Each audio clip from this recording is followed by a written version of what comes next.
एक महात्मा हुए हैं अयोध्या में, बड़ी मजेदार बात है। उनका नाम था पलटू दास। क्या नाम था? बोलो ना। पलटू दास। पलटू दास बड़ा अच्छा नाम था। कुछ महात्मा लोग अपना अद्भुत नाम रख लेते हैं। मुझे लखनऊ में एक संत मिला, मैंने कहा क्या नाम है? बोले मूर्खा दास। हमने कहा ऐसा नाम क्यों रखा है? बोले इस नाम में आकर्षण है, सभी लोग याद रखते हैं मूर्खा दास। महात्मा विचित्र था। तो पलटू दास ने एक बात कही है, बड़ी अद्भुत बात है। क्या है? सहज कोप पड़े सहज रण जुझना, यानी कुएं में कूद कर डूब जाना भी सहज है। वो ज्यादा कोई बहादुरी का काम नहीं है, न ज्यादा मेहनत का काम है। कुएं में कूद जाओ, डूब जाओ, मर जाओ, ये भी सहज है। जैसे आपके देश की हीरोइन श्रीदेवी, वो दुबई के बाथरूम में डूब गई, कूद गई, डूब गई। डूबना था तो हिंदुस्तान में तो इतने तालाब थे, पूरे ज्यादा पानी में डूबो, बाथरूम में थोड़े पानी में डूब गई। और दूसरे देश में डूबने गई, अपने देश में डूबने की कमी है। यहाँ तो बहुत डूबने की जगह, खूब डूबो। और हीरो हीरोइन का लोग माला जप रहे हैं, बड़ा हीरो हीरोइन से लोग प्रभावित हैं।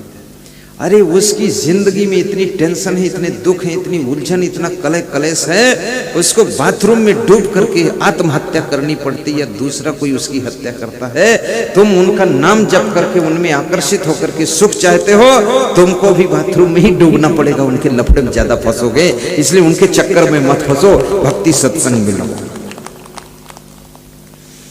सहज कोप पड़े, बाबा भजन गाने का अवसर आ रहा है।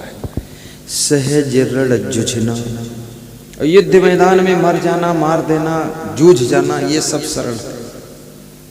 महाभारत के युद्ध में कितने योद्धा रण मैदान में जूझ गए, मर गए, कट गए, सब स्त्रियां विधवा हो गई। तो पलटू दास कहते हैं ये भी सहज है, ये कोई बहुत बड़ी बात नहीं। फिर सहज कोप पड़े सहज रण जुझना, और सहज सिंह शिकार, और शेर का शिकार करना भी सहज है, वो भी सरल है, कठिन नहीं है। राइफल लेकर जाओ, शेर के मस्तक में गोली मार दो, मर जाएगा, वो भी सहज है। शेर को फंसा लेना जाल में, वो भी सहज है। सहज सिंह शिकार, अग्नि का कूदना, आग में कूद कर जलकर मर जाना भी सहज है। अभी तो स्त्रियां भी समझदार हो गई, अन्यथा 30 वर्ष पहले, 40 वर्ष पहले कई स्त्रियां तो अपने ऊपर पेट्रोल डालकर, डीजल डालकर, मिट्टी का तेल डालकर आग लगाकर मर जाती थी, स्वयं आग लगा लेती थी। और बहुत ज्यादा अभी तो बहुत, मेरे को लगता है ये कलयुग जो है उस युग से अच्छा है, बहुत अच्छा युग है, इसमें कोई प्रॉब्लम नहीं। समझदारी से लोग काम कर रहे हैं। और कलयुग में सत्संग भजन भक्ति भी बहुत है। महिला भजन मंडल अलग है, पुरुष भजन मंडल अलग है, बाल भजन मंडली अलग है, और शिव भजन मंडली, दुर्गा भजन मंडली, पांडुरंग भजन मंडली, और कौन कौन भजन मंडली, और सब भजन भजन खूब करते रहते हैं। माताएं बहनें भी खूब ढोल बजाती है। ढोल बजाना आता हो ना आता हो, लेकिन दोनों हाथों से पीटती रहती है, कुछ गाती रहती है। और इससे फायदा भी है, बहुत फायदा है। हमारे एक भक्त हैं सीताराम, क्या नाम है बाबा जी? सीताराम, सीताराम गोयल। क्या नाम है? सीताराम गोयल। दिल्ली की बिल्डिंग कंस्ट्रक्शन। तो उनको बीपी हो गया, शुगर हो गई, और कई बीमारियां हो गई। तो वे दिल्ली छोड़ करके हिमाचल चले गए, नाहन जिले में। तो नाहन जिले में उन्होंने 2 बार मुझे बुलाकर प्रोग्राम किया। तो मैंने कहा सुखी हैं आप? बोले सब सुख है, जो बीपी हो गया था वो भी खत्म है, और शुगर हो गई तो वो भी खत्म। तो हमने कहा कौन सी दवा खाया आपने? बोले दवा हुआ कुछ नहीं, एक खंजड़ी लिया हूँ, उसको बजाता हूँ, भजन गाता हूँ, और थोड़ा सा नाचता भी रहता हूँ। हमने कहा ठीक है। तो हमने कहा अब कोई दुख तो नहीं? बोले अब एक दुख है, मेरी जो पत्नी है वो मुझे बहुत गाली देती है। वो कहती है तुम धूर्त हो, मूर्ख हो, गधे हो, ऐसा बोलती। तुमने कहा क्यों बोलती? तो बोले वो इसलिए बोलती है, वो कहती है जब धनवान हो गए, दिल्ली में बड़े मकान हो गए अपने पास, तब तुम यहाँ जंगल में हिमाचल में आकर पड़े खजड़ी बजा रहे हो, दिल्ली का सुख छोड़कर इधर पड़े हो, मूर्ख नहीं और हो क्या? तो बोले इतनी फूहड़ गाली देती है, इतनी गुस्सा करती है, मेरे सत्संग भजन में यही बाधा डालती है। तो मैंने कहा वो तो अर्धांगिनी है, आधे अंग पर उसका तो अधिकार ही है, उसको शास्त्रों में अर्धांगिनी सिद्ध किया गया है, वो कोई साधारण थोड़े है। शादी करने से पहले सोच लो, आजाद रहना है तो शादी मत करो। अब शादी करके तुम सोचो कि हम खंजड़ी पीटे, तो इजाजत लेना पड़ेगा ना अपनी पत्नी से, तुम खंजड़ी पीटो, ढोल पीटो, ये तो नहीं चलेगा, थोड़ा समझना पड़ेगा। तो बोले कि अब क्या करूं, मेरा मन तो यही लग गया, बीमारी मुक्त हो गया, आनंद में आ गया, पूरा मस्त हो। तो ये भजन गाने से भी बीमारियों से छुटकारा मिलता है, ये भी याद रखना। और प्रवचन सुनने से भी बीमारियों से छुटकारा मिलता है, और हंसने से बीमारियों से छुटकारा मिलता है, और व्यायाम करने से बीमारियों से छुटकारा मिलता है, और योगा करने से भी बीमारियों से छुटकारा मिलता है। लेकिन अगर आप सोचें कि योगा से मोक्ष हो जाएगा, मोक्ष कुछ नहीं होगा, योगा से बीमारी से बच सकोगे। लेकिन आप ये मत सोचना कि योगा से आवागमन छुटकारा हो जाएगा, योगा से मुक्ति नहीं होती है, योगा से केवल आपके शरीर में बीमारियों से मुक्ति होती है। और कम खाने से भी बीमारियों से छुटकारा मिलता है, कम खाओ। लेकिन कम कौन खाएगा? क्यों कम खाएगा? किसी के घर में कम है ही नहीं, खाने पीने का खूब भरा हुआ है, घर में भी भरा है, किचन में भी भरा है, होटल में भी भरा है, पेट भी भरा है, और डिब्बा में भी भरा है, और टिफिन में भरा है, सब ओवरफ्लो है, हो माल छक रहे लोग। और जितना ज्यादा खाओगे उतनी ज्यादा बीमारी आएगी, बहुत बीमारी आएगी।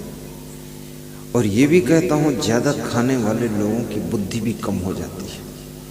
आप ये मत समझना कि तुम्हारी पत्नी तुमको ज्यादा खिलाती है, थोड़ा ज्यादा परोस देती है तो ये बहुत प्रेम करती, प्रेम नहीं करती है, ये इसलिए ज्यादा खिला रही कि पति को ज्यादा खिलाऊं ताकि इसकी बुद्धि खत्म हो जाए, ये मूर्ख हो जाए तो जो कहूं वही मान लेगा। हाँ, बुद्धि घटे वो भोजन खाए, बहुत भोजन खाने से बुद्धि घटती। तुम ससुराल में जाते हो, तुम्हारे साला साली तुमको खूब खिलाते, ठोस ठोस कर खिलाते, वो क्यों खिलाते हैं? इसलिए खिलाते जीजा जी मूर्ख हो जाए तो मेरी बहन इसके ऊपर हावी हो जाएगी, अगर बुद्धि रहेगी तो बहन को कंट्रोल नहीं कर पाएगा, तो बहुत मुश्किल बात है। इसलिए ज्यादा मत खाना, ये टूट मत पड़ना। अभी यहाँ भी देखो खाने का प्रबंध उधर है, खिलाने वाले इंतजार कर रहे हैं, तुम जहाँ जाओ वहाँ खाने का प्रबंध है, तुम घर में जाओ वहाँ भी खाने का प्रबंध तुम्हारी वाइफ करके रेडी है, ससुराल जाओ वहाँ सास ससुर रेडी बैठे खाने का प्रबंध, होटल में जाओ तो होटल वाले बिल्कुल बुला रहे हैं, आइए श्रीमान लीजिए खाइए, क्या चाहिए, पकौड़ा चाहिए कि भगोड़ा चाहिए, क्या चाहिए, खूब छको, इधर भी खूब छको, लेकिन सोच समझ कर छको, थोड़ा थोड़ा छको।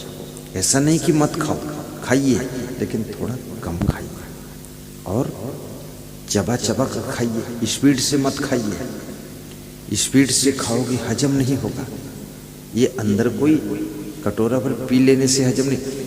तुम्हारे भोजन को हजम करने वाली लार तुम्हारे मुंह में बनती है, लार बनती मुंह में ना, इस लार को थोका मत करो, लार को घूंट लिया करो। इसलिए कई बार डॉक्टर तुमको चूसने वाली गोली देते हैं, कहते खाना मत चूसना, क्योंकि गोली चूसने के साथ लार भी चूस लोगे, और लार जा करके अंदर फायदा करने वाली है। तुम गोली मत खाओ, खाली लार चूस लो तो भी बीमारी ठीक हो जाएगी, लेकिन तुम लार चूसते ही नहीं हो, बार बार थूकते रहते हो। लार को साथ में ले जाना है, भोजन के साथ लार को मिलाइए, ये लार ग्रंथियां लार छोड़ती है, फर फर फर फर। और खूब भूख लगे तब खाइए, घड़ी के टाइम से मत खाइए। कोई आपको बताता 9 बजे खा लेना चाहिए, जरूरत ही नहीं, जब भूख नहीं तो क्या जरूरत। जब भूख लगे तब खाइए, प्यास लगे तो पानी पीजिए, नींद लगे तो सोइए। बिना नींद के सोओगे फालतू टाइम पास कर रहे हो, और प्यास नहीं पानी पी रहे हो तो भी तबीयत खराब होगी। इसलिए प्यास खूब हो तभी पानी पीना, बिना प्यास के पानी भी मत पीजिए। और ये भी मैं कहूँगा, नींद नहीं आ रही तो स्वाध्याय कीजिए, प्रवचन सुनिए, और जब नींद खूब आने लगे तो गहरी नींद सोइए। हमेशा गहरी नींद का सुख लीजिए। ज़्यादातर लोगों को गहरी नींद आती ही नहीं है। आत्मा परमात्मा को तो कुछ पता ही नहीं है। अरे मन का पता नहीं, तुम आत्मा की बात कर रहे हो। अपनी इंद्रियों का भी लता पता नहीं है, खाने पीने का भी अता पता नहीं, क्या खाना चाहिए क्या नहीं खाना चाहिए। तुम आत्मा परमात्मा बात ईश्वर ब्रह्म पर ब्रह्म, कितने प्रकार का लोगों ने खोजा है कि ब्रह्म, फिर कहते हैं पर ब्रह्म, फिर बोलते पूर्ण ब्रह्म। अब कितने मूर्ख लोग हैं। ब्रह्म भी कोई पूर्ण होता, कोई अपूर्ण होता। ब्रह्म तो ब्रह्म होता है। अब उसे पर ब्रह्म खोद के रखा फालतू, और फिर बताते ये पूर्ण ब्रह्म है। तो क्या कोई अपूर्ण ब्रह्म भी होता है? सूरज, कोई कहे सूरज, फिर कहे पूर्ण सूरज, फिर कहे अपूर्ण सूरज, फिर कहे परम सूरज। अरे सूरज सूरज है, वो सूरज जो तुम्हें दिखता नहीं है फिर भी वो सूरज है, और दिखता है उतना वो भी है, और डूब जाएगा तो भी है। तुमको जो चीज नहीं दिखती वो क्या है नहीं, वो है। पेड़ की जड़ें नहीं दिखती, क्या जड़ें हैं नहीं, हैं। मकान की नींव नहीं दिखती तो क्या नींव है नहीं, है। हवाएं नहीं दिखती आंखों से, क्या है नहीं, है। तुमको बहुत सारी चीजें दिखती नहीं। ये जो शब्द मैं बोल रहा हूं ये भी दिखते नहीं है, कान सुनते हैं तब पता चलता क्या शब्द है नहीं, है। तो बहुत चीजें दुनिया की दिखती नहीं लेकिन होती हैं। ऐसे याद रखना, ये फालतू नाम रख रख करके जनता को भ्रमित करना, लोगों को गुमराह कर देना कि पूर्ण ब्रह्म, अपूर्ण ब्रह्म, अर्ध ब्रह्म और पर ब्रह्म, क्या क्या नाटक फालतू बना। ब्रह्म ब्रह्म बस ठीक। उपनिषद में पढ़ रहा था, श्वेतेश्वर उपनिषद, उसमें लिखा था अन्नम बेजानात ब्रह्म, अन्न को ब्रह्म जानना चाहिए। देखिए कितनी बात बढ़िया लिखा है, अन्नम बेजानात ब्रह्म। फिर ज्ञानम बेजानात ब्रह्म, ज्ञान भी ब्रह्म है, अन्न भी ब्रह्म है। प्रेमम बेजानात ब्रह्म, प्रेम भी ब्रह्म है। अब सोचने की बात है, वास्तव में आपने देखा होगा रामायण में एक चौपाई है कि प्रेम ते प्रकट होई भगवान, है चौपाई की नहीं? प्रेम ते प्रकट होई भगवान, यानी प्रेम भगवान का रूप है। और जिस प्रेम की परिभाषा कबीर साहब ने इतनी जबरदस्त किया है कि 2.5 अक्षर प्रेम का पढ़े सो पंडित होए। आज लोगों के घर में घर है और घर में सामान है, सब कुछ है, लेकिन घर के लोगों के अंदर प्रेम की कमी है। प्रेम नहीं। बेटा बाप से प्रेम नहीं करता है, बाप बेटे से प्रेम नहीं रखता है, पति पत्नी से प्रेम नहीं रखता है, पत्नी पति से प्रेम नहीं रखती है। दोनों एक दूसरे को देख करके गुस्सा करते हैं, नाराज हो जाते हैं। शुरू में तो बहुत प्रेम करते थे, लेकिन बीच में प्रेम बिगड़ गया। तो प्रेम करते नहीं हो, प्रेम कम क्यों करते हो? प्रेम तुम्हारा कहाँ छूट गया, प्रेम कहाँ रुक गया? ये प्रेम की धारा बंद क्यों हो गई? ये प्रेम की धारा आखिर किधर चली गई? क्योंकि मनुष्य के पास जो प्रेम का सरोवर भरा हुआ है, प्रेम का सागर भरा हुआ है, ये प्रेम किसी न किसी पर तो करेगा ही, बिना प्रेम की रह नहीं सकता है। कितने लोग पशुओं से प्रेम करते, कुत्तों से प्रेम करते, बिल्ली से प्रेम करते, खरगोश से प्रेम करते, कछुआ और मछली से प्रेम करते, पेड़ पौधों से प्रेम करते, लेकिन माँ बाप से प्रेम नहीं करते। पति पत्नी आपस में प्रेम से नहीं रहते, भाई भाई प्रेम से नहीं रहते। आखिर मामला क्या है? अगर तुम अपनी पत्नी से प्रेम नहीं करते हो, इसका सीधा सा अर्थ है तुम किसी दूसरे की पत्नी से प्रेम करना शुरू कर चुके हो। तुम अपने पति से प्रेम अगर नहीं करती हो, इसका सिंपल सा अर्थ है कि दूसरे पति की तरफ तुम्हारा प्रेम मुड़ चुका है। अगर तुम अपने बाप से प्रेम नहीं करते हो तो तुम किसी और के बाप से प्रेम करना शुरू कर चुके हो। आखिर प्रेम किए बिना तुम रह नहीं सकते हो। पर इतनी सच्ची बात बोल दूं तो सबको चोट लग सकती है। अब चोट लगे चाहे जो भी लगे, पर बोलूंगा जरूर। क्यों बोलूंगा? बोलूंगा नहीं तब तक सुधार होगा नहीं, इसलिए बोलना जरूरी है। माँ बाप, बूढ़े माँ बाप बैठे हुए हैं, बूढ़े सास ससुर बेचारे बैठे हुए हैं, आस रखे हैं, विश्वास रखे हैं कि हमारा बेटा हमसे भी प्रेम से बोलेगा, 2 मिनट मेरे पास भी बैठेगा। बूढ़ों के पास कोई बैठना नहीं चाहता है, और जो जवान लोग बूढ़ों के पास नहीं बैठना चाहते हैं, उन जवानों से मैं पूछना चाहता हूँ, तुम डोकरा होगे कि नहीं? तुम डोकरी बनोगी कि नहीं? और तुम जब डोकरा डोकरी बनोगी, तुम्हारे पास कौन बैठना चाहेगा? क्योंकि तुमने परंपरा बना दी है कि डोकरों के पास कोई बैठना नहीं चाहिए। तुम नहीं बैठते, तुम्हारे पास कौन बैठेगा? अरे डोकरों के पास बैठने से छोकरों को बहुत कुछ मिलने वाला है। याद रखना, उनके जिंदगी भर के अनुभव का सार मिल जाता है। अगर तुम अपने गुरु के पास बैठ जाओ, बुजुर्ग गुरु के पास बैठ जाओ, उनके दर्शन कर लो, उनके सानिध्य में बैठो, उनकी 2 बातें सुन लो, तो तुम्हारी जिंदगी को वो प्राप्त होने वाला है जो 90 साल की जिंदगी में पाओगे, वो तुम 19 साल की जिंदगी में पा सकते हो। इसलिए कृपया बुजुर्गों के साथ बैठना चाहिए, उनसे बहुत कुछ सीखना चाहिए। कितने लोग कहते हैं, अरे पापा के पास जब बैठो तो वही बात सिखाते हैं। कितनी बहुएं कहती है, अरे सासू के पास बैठो तो बार बार वही बात बताती है। बार बार क्यों बताती है? एक बार अगर समझ लो तो दोबारा बताने की जरूरत नहीं है। तुम्हारी समझ में बार बार बताने से भी नहीं आ रहा है, इसलिए बार बार बताना पड़ रहा है। तुलसीदास कितने महान थे, इतने महान थे, मैं बताता हूँ कितने महान थे। तुलसीदास की बात सुनोगे तुम दंग रह जाओगे। तुलसीदास जैसा बुद्धिमान व्यक्ति, तुलसीदास जैसा विद्वान व्यक्ति, तुलसीदास जैसा महान व्यक्ति, वो क्या कह रहा है? वो ये कह रहा है क्या कि मेरा गुरु नरहरिदास है। तुलसीदास के गुरु का क्या नाम था बताइए? नरहरिदास। याद कर लेना, भूलना मत। नरहरि मतलब उसका रूप तो नर जैसा है, लेकिन नर के रूप में वो हरि है, भगवान है। मेरा गुरु नर में नारायण है, यानी मानव के रूप में वो देवता है। ऐसे गुरु को मैं प्रणाम करता हूँ। और मेरे गुरु ने मुझको बार बार समझाया। क्या समझाया, कैसे कहा? वो चौपाई है, मैं सुनाता हूँ। तदपि कहे वो गुरु बारही बारा।